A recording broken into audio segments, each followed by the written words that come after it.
মাননীয় মুখ্যমন্ত্ৰী ডক্টৰ হিমন্ত বিশ্ব শৰ্মা ডাঙৰীয়াৰ নিৰ্দেশ মতে এইকেইদিন মেঘালয় চৰকাৰৰ লগত মানে 19 তাৰিখৰ পিছত ঘটনা ঘটাৰ পাছত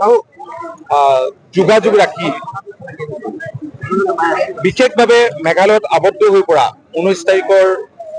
দুৰ্ভাগ্যজনক ঘটনাৰ পাছত সেই মানুহখিনিক যাতে সুকলমে নিৰাপদে আনিব পৰা যায়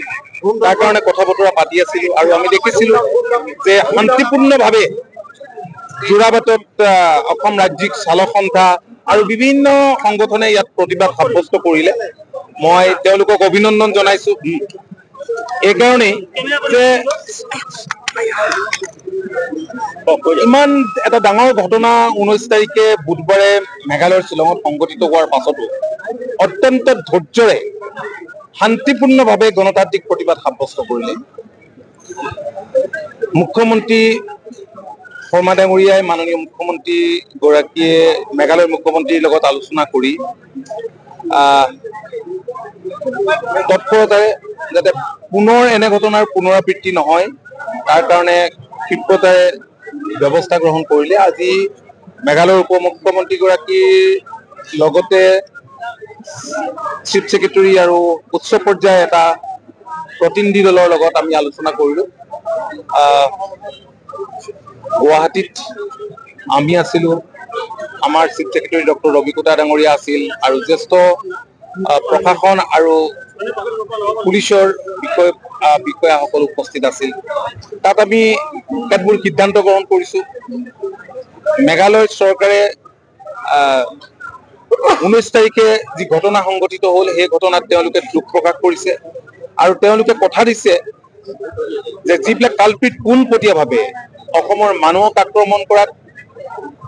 গাড়ী টাড়ী ভঙাত জড়িত আছিল তেওঁলোকৰ বিৰুদ্ধে কঠোৰ ব্যৱস্থা গ্ৰহণ কৰিব আইনী ব্যৱস্থা গ্ৰহণ কৰিব এই আশ্বাস আমাক দিছে আৰু ভৱিষ্যতে যাতে এনে ঘটনা সংঘটিত নহয় তাৰ বাবে বহুতখিনি সিদ্ধান্ত আজি গ্ৰহণ কৰা হৈছে যিখিনি মই এতিয়া আজি সিদ্ধান্তখিনি অলপ আগতে খন্তেক আগতে পাঠ কৰি দিলো আৰু 48 ঘণ্টাৰ ভিতৰত তাত আবদ্ধ হৈ পৰা মানুহখিনিক নিৰাপদে এস্কৰ্ট কৰি তেওঁলোকে উলিয়াই দিয়াৰ দায়িত্ব গ্ৰহণ কৰিছে যিখিনি ক্ষয় ক্ষতি হৈছে সেইখিনি কথা বতৰা আমি পাতিছো আৰু ভৱিষ্যতৰ দিনত যাতে এনে ঘটনা পুনৰাবৃত্তি নহয় তাৰ কাৰণে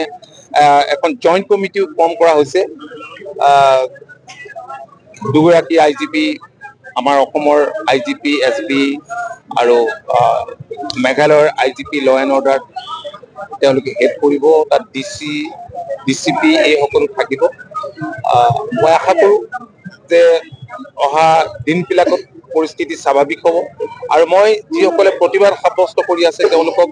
মই বিনয়েৰে আহ্বান জনাইছো যাতে আজিৰে পৰা এই প্ৰতিবাদ যাতে তেওঁলোকে নকৰে কাৰণ স্বাভাৱিক অৱস্থা ঘূৰি পলে হলে সকলোৰে সহযোগিতা লাগিব গতিকে আমি ইয়াত প্ৰতিবাদ কৰি থাকিলে তেওঁলোকেও বেলেগ বেলেগ ধৰণে প্ৰতিবাদ কৰিব আমি শান্তিপূৰ্ণভাৱে কৰিছো তাত বা কি হয় যোৱা সময়ছোৱাৰ অভিজ্ঞতা এইটো বেলেগেই দেখায় এনিৱে মই আশা কৰিম যে